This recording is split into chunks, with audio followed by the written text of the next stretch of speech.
we were talking about standing for the national anthem versus sitting or kneeling for the national anthem. And this person left the following commentary.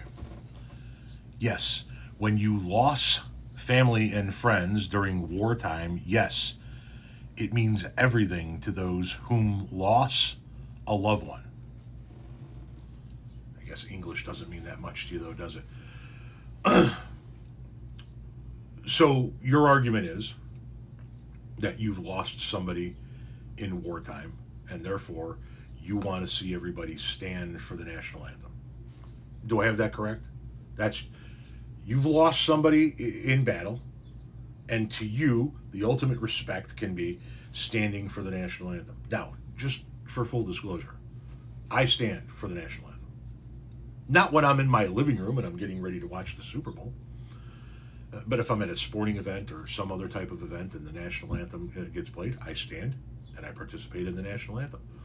Just like if I'm attending a village board meeting or something of that nature, or something that has to do with the local governing bodies, and they start each meeting with the Pledge of Allegiance. I stand and I recite the Pledge of Allegiance. I just omit the words "under God." But just so that we have full disclosure, I stand for each one of those. But here's my confusion.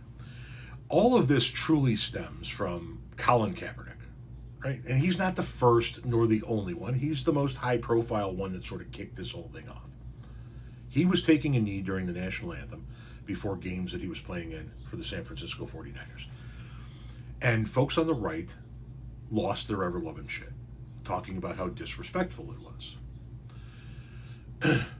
He was encouraged to kneel by a military veteran. Initially, Colin Kaepernick was not kneeling during the national anthem. He was sitting on the bench. He just wouldn't stand up during the national anthem. And a U.S. military veteran got to him and said, hey, listen, totally understand you wanting to protest. And I fought for your right to protest. But if you want to be respectful about it, don't sit, kneel. That's the more respectful thing.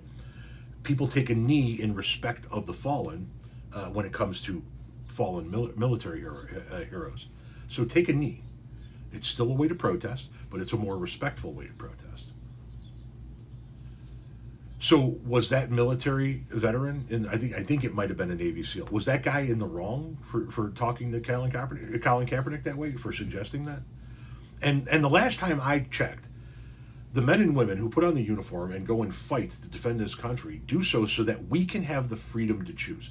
My grandfather was at World War II. I had a few uncles in the Navy. I had a few cousins in the Navy. I come from a long line of Navy folks. Tons of Navy people in my family. Did they not fight for our right, our freedom to make a decision as to whether or not we want to stand or sit? Because that's what I thought that we had here in this country. I thought we had freedom. I get up for the national anthem and I participate in it. My granddaughter sits. My daughter sometimes stands, sometimes sits. My daughter Lily. We're supposed to have the freedom to choose, are we not?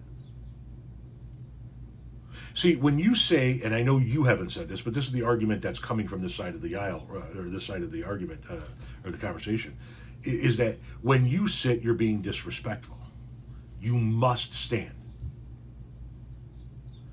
Telling somebody they must do something in honor of their country is fascism. That's not freedom. So if you lost somebody during war, my heartfelt condolences go out to you. But with all due respect, that doesn't mean jack shit when it comes to other people making up their minds about how they're going to live their lives. The people that you lost in war died so that they can have that choice. You now want to take that choice away from them. You want to tell them they have to stand. That goes against everything your lost loved ones fought for.